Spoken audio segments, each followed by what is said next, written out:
Okay, so let's talk about the pieces a little bit.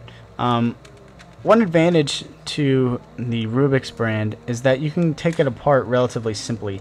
You do the same thing. You turn it 45 degrees and you pop out a little edge here, and you pop out a corner. Okay, and you can actually do maintenance to the cube. You know, wipe down the individual pieces and things of that nature by just taking it apart and putting it back together. That process is relatively simple. But the Eastsheen is very, very complicated, as I've said before, and it has so many pieces that you don't want to take it apart. If you get an Eastsheen, never ever take it apart, because it will be a pain to put back together. And you need to note that you can't turn it 45 degrees and pop out an edge. The puzzle isn't designed to work that way, and if you do that, you will break the puzzle more than likely. The way that this puzzle works is this has little caps that sit on little pegs here. I'll show you in the camera. If you look right here, you'll see a little square peg, and if you look on the piece, you'll see a hole, a little square hole right here. And what happens is that hole snaps on to that peg right there, and that's how the piece stays right there.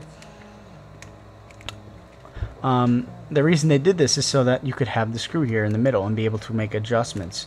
Now, because it has that screw in it, you can use a screwdriver and adjust the tension of all your sides. So that makes it a lot easier to make it personally yours. You can make it looser if you like that better. You can make it tighter if you like that better. Just whatever you want to do in order to make the puzzle fit your personal needs. It has that customizable option, and the Rubik's brand doesn't. Pretty much, you add silicone and hope it works for you. This one, you can add silicone to it, you can adjust the tension, all that good stuff. So that's a real plus for the Eastsheen brand 4x4. However, because of the fact that it has this screw right here that holds this entire top layer together, like I said earlier, if you try to pop out one of these edges, you're going to break the puzzle. The only way to take it apart is to unscrew that and take off the entire top layer. And I believe you have to take off the entire, these two layers. You can't just take off the top layer, but I'm not sure. But again, don't ever take apart an Eastsheen if you get it, because it is very complicated and very hard to put back together. If you want to know how complicated it is to put back together, go to Pestvic's channel. That's P-E-S-T-V-I-C-K. He has tutorials on how to put together 4x4s and 5x5 Eastsheens, and you can see how complicated it is if you want to look at that video.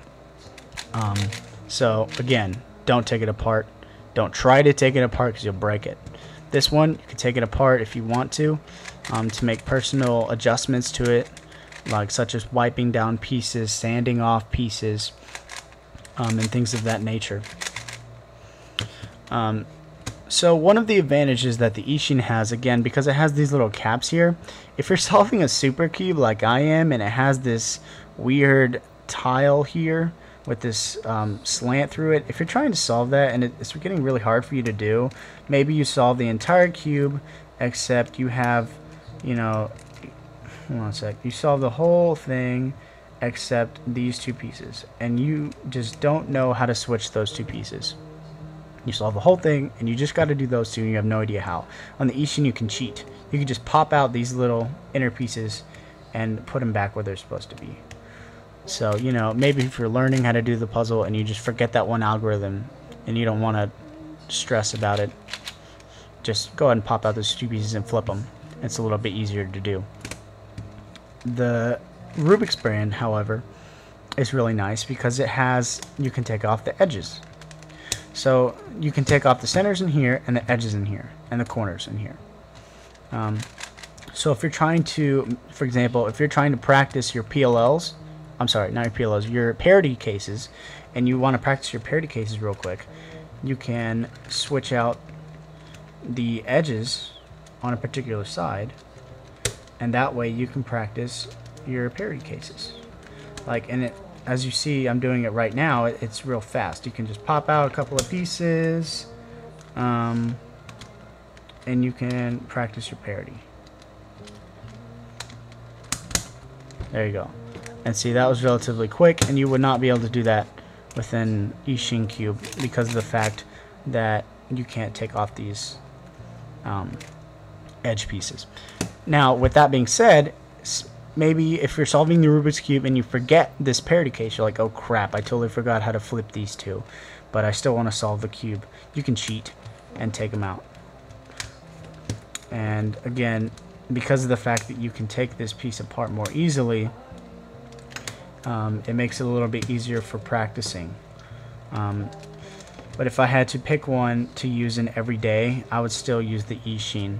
It's nice to practice moves on this, like if you forget parity cases and things like that, like I've already mentioned. But for overall use, I would pick the Eastsheen. Another thing to note when you're using the Rubik's 4x4 is because it's really easy to take out these pieces, you can customize the pieces a lot easier. There are so many pieces internally, as I've said before, on the Eastsheen that it's really hard to custom make puzzles using a 4x4. So for example, if you want to make a master cube octahedron, which basically is a cube octahedron on a 4x4, the Eastsheen, this one, the Eastsheen is not good to use that. But the Rubik's is actually very good to use that, because you can just pop out a corner, sand it, you know, fill it, anything you need to do, and it's really simple. You don't have to worry about messing up the internal mechanism. If you try cutting a piece on the Eastsheen cube, there's a possibility that it won't fit back into the regular mechanism, and you'll end up wasting your whole puzzle. So if you're going to get an Eastsheen, don't get an Eastsheen to custom make puzzles with. If you're going to custom make puzzles, use a Rubik's, because it's a lot easier to do so. And in my opinion, that's really the only time I would buy a Rubik's, is if I was going to custom make a puzzle. And in that case, having the Rubik's 4x4 is actually a very good thing, because as I've said before, you can take apart the pieces very easily. You can fit them back into the core very easily. You don't have to worry about individual pieces on the inside of it like you do with the Eastsheen. Okay, so this video is getting kind of long, but I am closing it up here. So this is just some final remarks here. The Eastsheen is a nice cube. It'll work great out of the box. You don't have to do much to it to make it work.